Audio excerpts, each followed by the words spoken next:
Hello and welcome. My name is Alexander Kerry, watching Head to Head on uatv English. More than 60 Ukrainian citizens are still held as political prisoners in Russia and on occupied territories, according to Ukrainian Minister of Foreign Affairs Pavlo. Now, these people and their family live with the hope that their relatives will be released. Still, their relatives have limited access to justice and protection of their right.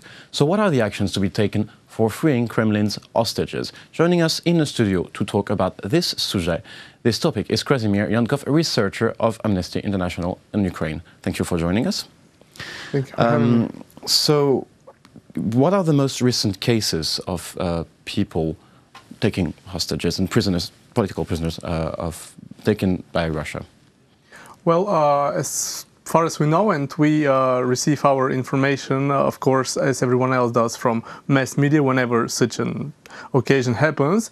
The latest case that I can recall is the case of Ukrainian citizen Pavlo Hryb, who was, let's say, he traveled to Belarus under some very murky circumstances to meet a girl that he met online. And after he arrived in Belarus, he disappeared. He was kidnapped. And later it turned out that he is in Russia currently, and he is also being accused of various crimes by the Russian government.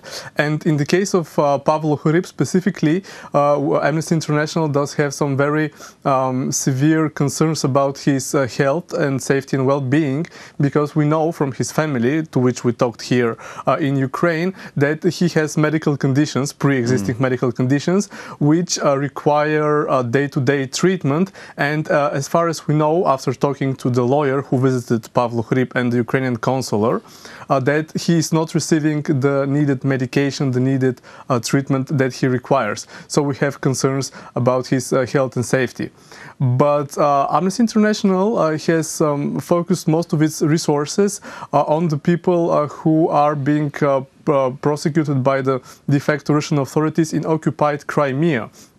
We have seen a significant decline in the state of human rights on the peninsula since its annexation and then occupation by the Russian Federation in 2014. And we have had several research missions, field missions, visiting Crimea under occupation and talking to these people.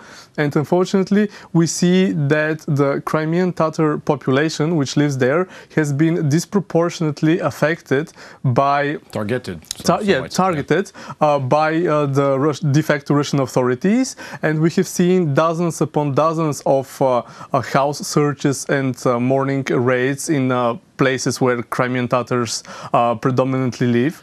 Now,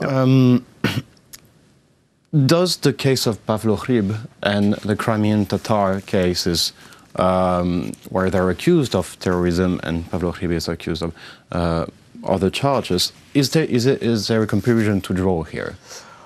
It's very hard to draw a conclusion because Russia treats these cases somewhat differently. It treats the cases of people who are in occupied Crimea as cases which are happening internally in Russia, because, as you know, Russia does not agree with the international opinion that it has occupied this territory, and it treats the cases of Crimean Tatars as an internal matter. While in the case of Pavlo Hryb and other Ukrainians held in Russia, we could say that Russia is treating them as some kind of a gambling chip or some kind of a currency to be eventually exchanged in the future for people who are held by the Ukrainian authorities here. And we have seen over the last few years after the conflict in eastern Ukraine began that such exchanges have been taking place somewhat regularly. The latest exchange which took place in December, it was last December. It was the biggest exchange so far, and we have seen a number of people who were held in Russia and in the so-called Donetsk and Luhansk People's Republics being exchanged for a number of people, including Russian citizens, held here in Ukraine by the Ukrainian authorities. Now the question, so Amnesty International is monitoring the situation and closely monitoring the situation. What is the leverage of Amnesty International in Crimea right now? Our leverage is our supporters. Amnesty International is one of the oldest human rights organizations in the world. We have more than 40 years of history behind us, and we have millions of supporters and activists all around the world. And the idea which Amnesty International was created on and is our core part of our work is international solidarity. It is showing a certain repressive government or authority, in this case the Russian Federation. It is showing them that the world is watching, and the world is concerned about the safety of these people. And I will give you a very concrete example what we have done in the case of Emir Hussein Kuku, who is one of the Crimean Tatars currently on trial on terrorism charges in Russia. We know that the FSB, the Russian security services, have tried time and time again to make Emir Hussein Kuku an informer. They threatened him, they threatened his family in order to make him a spy, a mole for them, so that he can report what is going on in the Crimean Tatar community.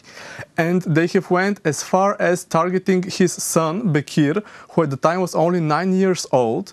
And we were told by his mother Miriam that one day after school, while Bekir was waiting for his relatives to pick him up, an unknown man came to him and introduced himself as an FSB agent and started talking to him about his father, started threatening this little boy.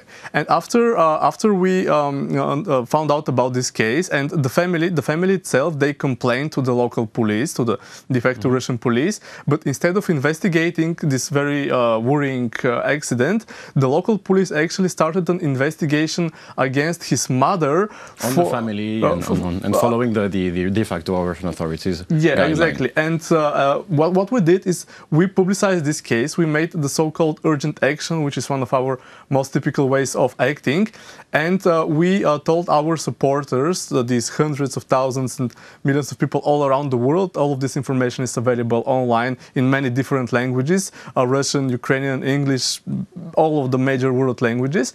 And we asked our supporters to put pressure on the Russian authorities to stop the harassment of the Kuku family and to resolve the situation. Did it work as like... Well, actually, yes, because we know that hundreds of people actually wrote letters, electronic or regular snail mail letters. They sent these letters to that local small police station in Yalta and to the FSB headquarters in the region. And after this, we received several answers that they will initiate an investigation, that they're also worried about this. But what we see that after our supporters started sending these letters, the harassment has stopped. So until now, we have not seen renewed pressure on the Kuku family for this particular matter. So you're saying that even in Crimea, even if we are talking about the de facto Russian authorities, once they know they're being watched, they're stopped? Well, they are at least concerned. They won't be acting so boldly as they are. I would give you another example that, for example, if we want to support a person who is already arrested and in detention, we have seen from previous experience that if we write letters to the local prison authority or the local investigative body in that country, that this person, he might not be freed immediately or might not be freed at all, but we see that the conditions of detention, the treatment inside, it definitely improves. And for example, there are no beatings, there's no physical violence and things like that. So we know that they care about the international opinion, even though it looks and they say that they don't. But of course they do.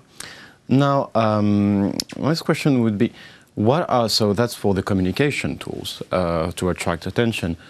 For the next, and there has been talk, it was yesterday, between Mr. Poroshenko and Mr. Putin about exchange of prisoners.